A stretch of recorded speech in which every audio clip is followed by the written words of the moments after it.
नमस्कार, जनसंवाद में आपका स्वागत है दोस्तों। आज 17 जनवरी फटाफट ब्रेकिंग न्यूज निकल के एक करके आपको विस्तार से बताएंगे। प्राण प्रतिष्ठा को आरएसएस और बीजेपी ने चुनावी फायदे के लिए बनाया राजनीतिक कार्यक्रम, कांग्रेस नहीं होगी शामिल। राहुल गांधी ने बोला बड़ा हमला राम मंदिर के इस पूरे के पूरे कार्यक्रम को बताया पॉलिटिकली मोटिवेटेड। कहा जो भी कांग्रेस कार्यकर्ता जाना चाहता है उन्हें है पूरी तरीके से छूट, लेकिन देश को हम किसी भी तरीके से धर्म राजनीति में धर्म को कतई घुसेड़ने के लिए नहीं जानते। नागालैंड में राहुल गांधी का बड़ा बयान, बोले देश में नफरत मोहब्बत की लड़ाई। दूसरी खबर बताएंगे, कांग्रेस पार्टी ने आखिरकार आंध्र प्रदेश में कर दी बड़ी रणनीति, कांग्रेस ने वाईएस शर्मिला को दी बड़ी जिम्मेदारी, बताएंगे। वहीं तीसरी खबर निकल के आई है दोस्तों, जहां सुप्रीम कोर्ट ने मथुरा शाही ईदगाह के सर्वे को लेकर के अब तक का सबसे बड़ा फैसला दे दिया है, फटकार लगाई गई है। वहीं अगली खबर, जहां दिल्ली में अब हर मंगलवार को जो है वो सुंदरकांड का ऐलान कर दिया गया है, तो भड़क गए असदुद्दीन ओवैसी ने क्या कुछ कहा है केजरीवाल को और हिंदुत्व के बारे में क्या कुछ कहा। और वहीं राजस्थान में कांग्रेस ने चल दिया है ऐसा दांव कि विधानसभा में पहली बार दलित नेता प्रतिपक्ष कांग्रेस ने टीकाराम जूली को नियुक्त किया गया है, इसके बारे में भी हम आपको बताएंगे। और इस बीच प्राण प्रतिष्ठा 22 जनवरी बंगाल में ममता बनर्जी ने कर दिया है बड़ा ऐलान, बताएंगे इसके बारे में भी। और इस बीच जहां शिवलिंग का दावा, उस पानी की टंकी की सफाई, आखिर ज्ञानवापी सुप्रीम कोर्ट ने क्या कुछ फैसला सुनाया, तो एक एक करके आपको जान लेना जरूरी है। शर्जील इमाम को लेकर भी कुछ एक बड़ी खबर आई है, जहां ईरान ने भीषण अटैक किया है। ईरान ने कल मोसाद के कई अड्डों को तबाह कर दिया है। हमास ने भी कई बार रॉकेट अटैक किया। हिजबुल्लाह, हौती सब ने मिलकर घेर कर मारा है अमेरिका और इजराइल को, बताएंगे उससे। लेकिन उससे पहले छोटा सा निवेदन, अगर आपने चैनल को सब्सक्राइब नहीं किया तो पल पल के अपडेट के लिए चैनल को सब्सक्राइब करना ना भूलें दोस्तों। दरअसल पहली बड़ी अपडेट निकल के आई, प्राण प्रतिष्ठा ने बीजेपी आरएसएस ने चुनावी फायदे के लिए बनाया राजनीतिक कार्यक्रम, कांग्रेस नहीं होगी शामिल। देश में नफरत और मोहब्बत के बीच लड़ाई, धर्म को बनाया जा रहा राजनीतिक हथियार, नागालैंड में बोले राहुल गांधी। जी दरअसल आपको बता दें, राहुल गांधी ने कल आखिरकार कांग्रेस के नेतृत्व में निकल रही भारत जोड़ो न्याय यात्रा का कल तीसरा दिन रहा। मणिपुर से शुरू हुई यात्रा और महाराष्ट्र में इसकी समाप्ति होगी।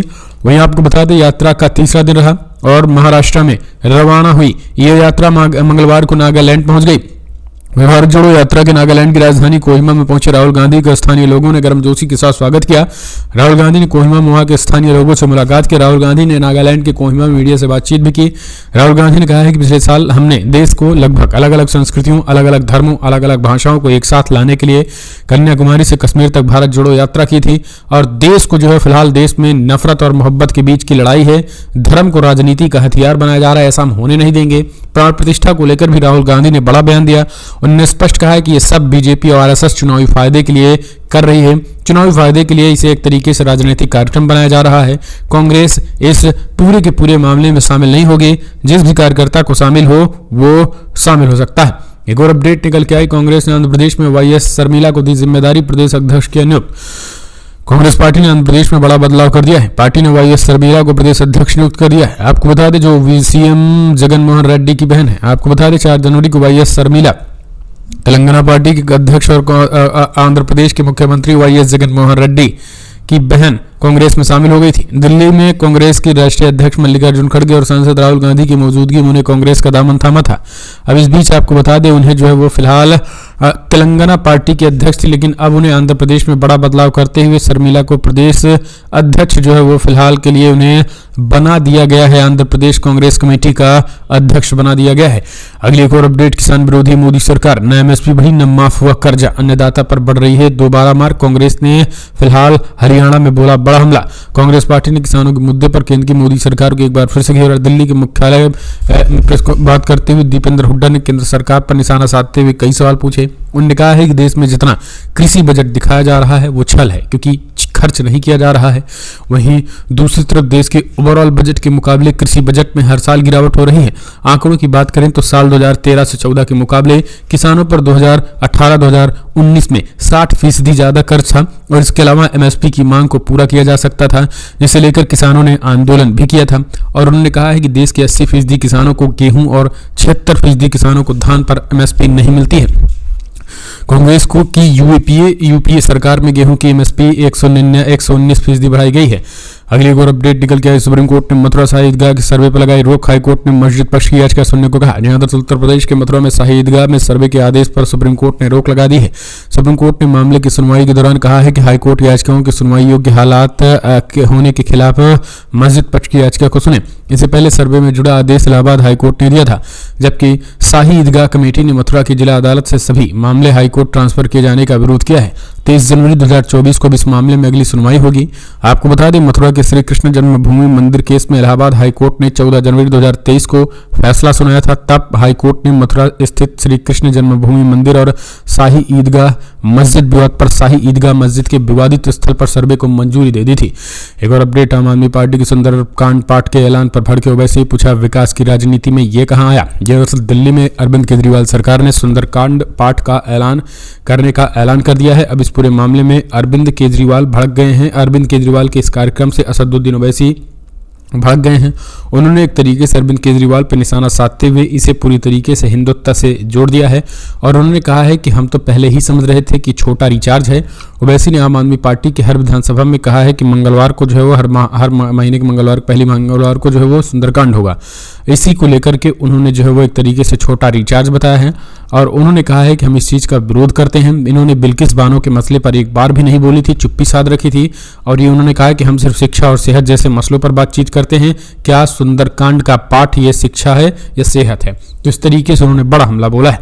एक और अपडेट, कांग्रेस ने खेल दिया बड़ा खेला। विधानसभा में पहली बार दलित नेता प्रतिपक्ष कांग्रेस ने टीकाराम जूली को नियुक्त किया। जहां दरअसल राजस्थान कांग्रेस ने टीकाराम जूली को विधानसभा नेता प्रतिपक्ष नियुक्त कर दिया है। मंगलवार को कांग्रेस अध्यक्ष मल्लिकार्जुन खड़गे ने टीकाराम जूली की नियुक्ति के आदेश जारी कर दिए हैं। भाजपा सरकार के गठन के बाद से नेता प्रतिपक्ष बनाए जाने को लेकर चर्चा चल रही थी, लेकिन इसे लेकर फैसला नहीं हो पा रहा था। अब इस बीच खबर निकल के आई है कि टीकाराम जूली अलवर ग्रामीण विधानसभा सीट से विधायक हैं। गहलोत सरकार में वह सामाजिक न्याय एवं अधिकारिता मंत्री विभाग भी रह चुके हैं। राजस्थान विधानसभा के इतिहास में पहली बार किसी दलित चेहरे को नेता प्रतिपक्ष बनाया गया है और अब तक कांग्रेस या भाजपा किसी ने दलित चेहरे को यह जिम्मेदारी नहीं दी है। आगामी लोकसभा चुनाव को देखते हुए कांग्रेस ने दलित नेता को आगे किया है, तो ये एक बड़ी खबर है। अगली एक और अपडेट निकल के हाई कोर्ट ने दिल्ली पुलिस से पूछा कि शर्जील इमाम की भूमिका उन आरोपियों से अलग क्यों जिन्हें दिल्ली दंगों की साजिश के मामले में जमानत दे दी गई है। दरअसल दिल्ली दंगों में आपको बता दें कई लोगों को जमानत दे दी गई है, लेकिन अभी तक शर्जील इमाम को जमानत नहीं दी गई है। इस पूरे मामले में अब खबर निकल के आई है कि दिल्ली हाई कोर्ट ने फिलहाल सरकार से पूछा है, दिल्ली पुलिस से पूछा है कि शर्जील इमाम की भूमिका उन आरोपियों से आखिर कितनी अलग है जिनको जमानत दे दिया गया और शर्जील इमाम को आखिरकार अभी जमानत क्यों नहीं दिया गया है। इस पूरे मामले में उन्होंने सवाल पूछा है और कहा है कि आखिर अभी तक जो है वो क्या कुछ हो रहा है। तो ये चीजें जो है वो उन्होंने कही हुई हैं। तो आप कमेंट्स माध्यम से अपने सुझाव देना ना भूले दोस्तों। आपको क्या लग रहा है कि जो ये चीजें देखने को मिल रही हैं आखिर ये क्या कुछ है? तो इसी को लेकर के जो है दिल्ली हाई कोर्ट को लेकर ये बातें कही हैं। एक और अपडेट निकल के आई है, प्राण प्रतिष्ठा नेताओं का काम नहीं, ममता बोली 22 जनवरी को बंगाल में निकलेगी सद्भावना रैली। जहां दरअसल आपको बता दें, जहां एक तरफ पूर्व में पश्चिम तक कांग्रेस भारत जोड़ो न्याय यात्रा कर रही है, तो वहीं दूसरी तरफ पश्चिम बंगाल के मुख्यमंत्री ममता बनर्जी 22 जनवरी को कोलकाता में सद्भावना रैली करेंगे। आपको बता दें, गौरतलब है कि अयोध्या में बन रहे राम मंदिर के प्राण प्रतिष्ठा का कार्यक्रम 22 जनवरी को आयोजित किया जा रहा है और उन दिन पश्चिम बंगाल की सद्भावना रैली भी ममता बनर्जी ने करने का ऐलान कर दिया है। आपको बता दें, खबर निकल के आई है कि फिलहाल इस पूरे मामले में अब बड़ी अपडेट, जहां दक्षिण अफ्रीका ने इजराइल के बाद संयुक्त राज्य अमेरिका और ग्रेट ब्रिटेन के खिलाफ भी युद्ध अपराध का मामला दर्ज करने की घोषणा कर दी है। वहीं 50 शीर्ष दक्षिणी अफ्रीका वकीलों ने घोषणा की है कि गाजा में युद्ध अपराध करने के लिए संयुक्त राज्य अमेरिका और ब्रिटेन को इजराइल के साथ मिलकर अंतर्राष्ट्रीय न्यायालय में दंडित किया जाना चाहिए। गाजा में 1 लाख मुसलमानों की शहादत और चोटों के लिए अमेरिका और ब्रिटेन भी जिम्मेदार है। अगर 57 मुस्लिम देशों ने मिलकर ऐसा किया होता तो आज अमेरिका, इजराइल और ग्रेट ब्रिटेन के अत्याचारी मुसलमानों को इस तरीके से नरसंहार नहीं होते। समझिए, यमन पर एक अटैक किया गया है, यमन पर एक अटैक किया गया और सीधे तौर पर कार्रवाई शुरू हो चुकी है। अब जो है वो उन्होंने स्पष्ट कहा है कि आज जो कुछ भी हो रहा है वो पूरी तरीके से सरकार और जो अमेरिका और इजराइल की देन है और यही कारण है कि अब अमेरिका और ब्रिटेन, इजराइल के बाद अमेरिका और ब्रिटेन पर भी जो है वो उन्हें अंतर्राष्ट्रीय कोर्ट में घसीटने की कोशिश जो है पूरी कर चुकी है और उन पर भी मुकदमा तैयार कर रहे हैं। आपको बता दें, इसमें जो वकील हैं वो पूरी तरीके से अपना कार्य कर रहे हैं। एक और अपडेट निकल के आई है, दबंग हुआ ईरानी समर्थक हूती, अमेरिका पर एक दिन में ताबड़तोड़ दागे 2 बैलिस्टिक मिसाइलों से किया है अटैक। हाल ही के दिनों में लाल सागर में मालवाहक जहाज़ों को निशाना बनाने की घटनाएं बढ़ गई हैं। दरअसल इलाकों में अपना वर्चस्व बढ़ाने के इरादे से यमन के हौती विद्रोहियों ने यमन पर अमेरिकी द्वारा किए गए हमलों का बदला लेने के लिए अब सीधे तौर पर अमेरिका से भिड़ चुका है और अमेरिका के ताबड़तोड़ ठिकानों पर उन्होंने अटैक करने का ऐलान कर दिया है। अमेरिका पर अटैक बेहद तेजी के साथ हो रहा है और कहा है कि हमले शुरू हो गए और उनका पलटवार करते हुए यमन के हौती विद्रोहियों ने लाल सागर में एक अमेरिकी जहाज को निशाना बनाकर जहाज रोधी बैलिस्टिक मिसाइल दागी गई है। यूनाइटेड स्टेट्स सेंट्रल कमांड ने कहा है कि हौती विद्रोहियों ने यमन के तट के पास अदन की खाड़ी में एक अमेरिकी स्वामित्व वाले कंटेनर जहाज पर एंटी-शिप बैलिस्टिक मिसाइल से हमला किया है। सोमवार को एक बयान में अमेरिकी सेना ने कहा है कि इस हमले में किसी के घायल होने या कोई महत्वपूर्ण क्षति की सूचना नहीं है। अमेरिकी सेना के मुताबिक जहाज जिब्राल्टर ईगल यानी अपनी यात्रा जारी कर रहे हैं। तो ये एक बहुत बड़ी अपडेट निकल के आई। अगली एक और अपडेट निकल के आ रही है दोस्तों, आपको बता दें जहां आखिरकार भारतीय विदेश मंत्री का ईरान का दौरा है और महत्वपूर्ण मुलाकात हुई है। मोदी को रईसी ने भी शुभकामनाएं दी हैं और गाजा पर हमले को रुकवाने में अहम भूमिका निभाने की बात कही है। दरअसल आपको बता दें कल भारत के विदेश मंत्री एस जयशंकर सोमवार को ईरान के राष्ट्रपति डॉक्टर इब्राहिम रईसी से मुलाकात की और इस मौके पर ईरानी राष्ट्रपति ने चाबहार बंदरगाह विकास योजना सहित भारत के बीच हुए समझौते के कार्यान्वयन में तेजी लाने पर जोर दिया है। प्राप्त रिपोर्ट के मुताबिक तेहरान की 2 दिवसीय यात्रा पर आए भारतीय विदेश मंत्री एस जयशंकर ने इस्लामी गणराज्य ईरान के राष्ट्रपति डॉक्टर सैयद इब्राहिम रईसी ने सोमवार की शाम से मुलाकात की और एस जयशंकर ने सोशल मीडिया प्लेटफॉर्म पर एक पोस्ट किया है जिसमें उन्होंने लिखा है कि इस्लामी गणराज्य ईरान के राष्ट्रपति डॉक्टर इब्राहिम रईसी से मुलाकात करके सम्मानित महसूस हुआ और उन्होंने प्रधानमंत्री मोदी को शुभकामनाएं भी दी हैं। तो ये चीज़ें जो हैं वो कल ईरान में देखने को मिली हैं और इस पर तमाम मसलों पर चर्चा हुई। इजराइल और इस युद्ध पर भी चर्चा की गई है। एक और अपडेट, हमास को कैसे मिले ईरान और चीन में बने घातक हथियार, क्या पर्दे के पीछे इन देशों में किया गया बड़ा खेला। दरअसल इजराइल पर अचानक हमला बोलने वाले हमास के साथ पास घातक हथियारों के जखीरे का पता चला है जिसमें ईरानी स्नाइपर राइफलें, चाइना रशिया से बने AK-47 असॉल्ट राइफलें और उत्तर कोरियाई वेल्गिरियाई रॉकेट गैस ग्रेनेड प्रमुख है। इसके साथ ही एंटी टैंक रॉकेट भी गाजा में गुप्त रूप से साथ जमा किए गए हैं। हमास ने इजराइल पर पिछले साल 7 अक्टूबर को धावा बोला था और ये लड़ाई अभी तक जारी है। करीब 3 महीनों की लड़ाई में किए गए 150 से अधिक वीडियो और तस्वीरों का विश्लेषण किया गया है। इसमें पता चला है कि आतंकवादी समूह ने दुनिया भर में हथियारों का जखीरा इकट्ठा किए बिना माना जा रहा है। इसमें ज़्यादातर पिछले कुछ वर्षों में तस्करी करके लाए गए हैं।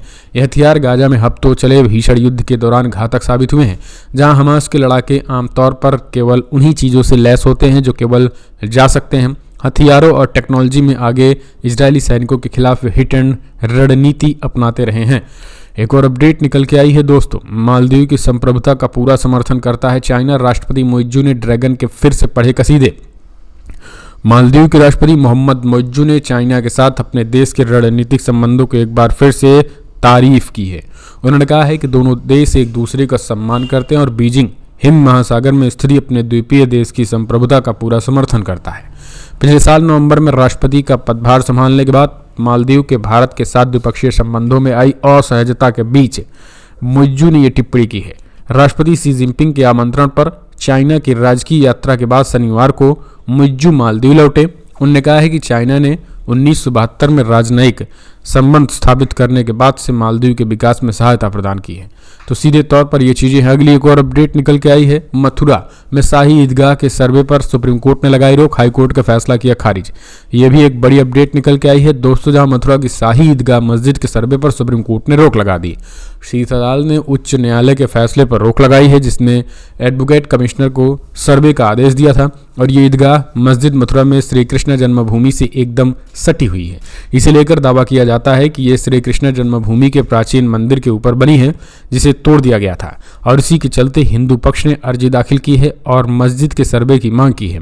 आपको बता दें हाल ही में काशी की ज्ञानवापी मस्जिद का सर्वे हुआ था और उसकी रिपोर्ट भी अगले कुछ दिनों में आ सकती है।